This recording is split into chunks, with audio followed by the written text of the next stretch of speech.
Online cyber issues ഇന്നത്തെ കാലത്ത് ഏറ്റവും അധികം പ്രശ്നത്തിലായിക്കൊണ്ടിരിക്കുന്നു. നമുക്കൊക്കെ ഏറ്റവും കൂടുതൽ വർക്കുകൾ, കേസുകൾ വരുന്നതും ഇത്തരം ഇഷ്യൂസിലാണ്.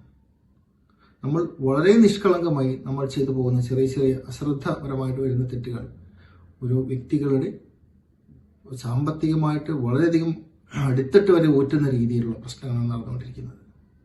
ചിലപ്പോൾ അറിയപ്പെടുന്ന ബാങ്കുകളുടെ ആപ്ലിക്കേഷൻസ് ആയിരിക്കും, അതിന്റെ പേരിൽ ആപ്ലിക്കേഷൻസ് ആയിരിക്കും, ഫ്രോഡിലൻ്റായി ക്രിയേറ്റ് ചെയ്തതായിരിക്കും. For example state bank, Axis bank. നമ്മൾ കരുതുന്നത് ഇത് ശരിക്കും യഥാർത്ഥത്തിൽ അവരുടെ ബാങ്കാണ്, ആ ബാങ്കിന്റെ ആണെന്ന് വിചാരിക്കും.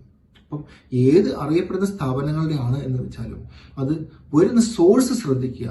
ഓഥറൈസ്ഡ് അല്ലാത്ത സോഴ്സിൽ നിന്നും ടെലഗ്രാം, വാട്സപ്പ്, ഇൻസ്റ്റാഗ്രാം ഇതുവഴിയൊക്കെ ഓഥറൈസ്ഡ് അല്ലാത്ത സോഴ്സിൽ നിന്നും ഏത് സ്ഥാപനത്തിന്റെ ആപ്ലിക്കേഷനോ എന്ത് ഓഫർ വന്നു കഴിഞ്ഞാലും അതിലൊന്നും കയറുകയോ അതിൽ കയറി നമ്മൾ വഞ്ചിതരാകാതിരിക്കുകയോ ചെയ്യുക.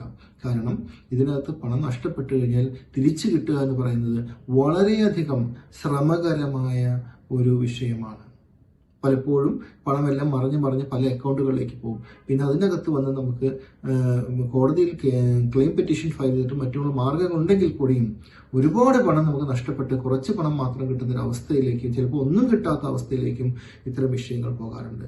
അതുകൊണ്ട് വളരെയധികം ശ്രദ്ധിച്ച് മാത്രം. അതുപോലെ ലോൺ ആപ്ലിക്കേഷൻസ്, അതുപോലെ നമ്മൾ അപ്രതീക്ഷിതമായിട്ട് വന്നു കയറുന്ന ചില മെസ്സേജുകൾ ഓപ്പൺ ചെയ്താൽ പോലും നമ്മുടെ ബാങ്ക് അക്കൗണ്ടിന്റെ ക്രെഡൻഷ്യൽസ് അല്ലെങ്കിൽ കൺട്രോള് ഈ പറഞ്ഞ ഫ്രോഡ്സ്റ്റേഴ്സിന് പോകുന്ന രീതിയിലുള്ള സംവിധാനങ്ങൾ, അത്തരം കേസുകളും നമ്മുടെ കയ്യിൽ വന്നിട്ടുണ്ട്.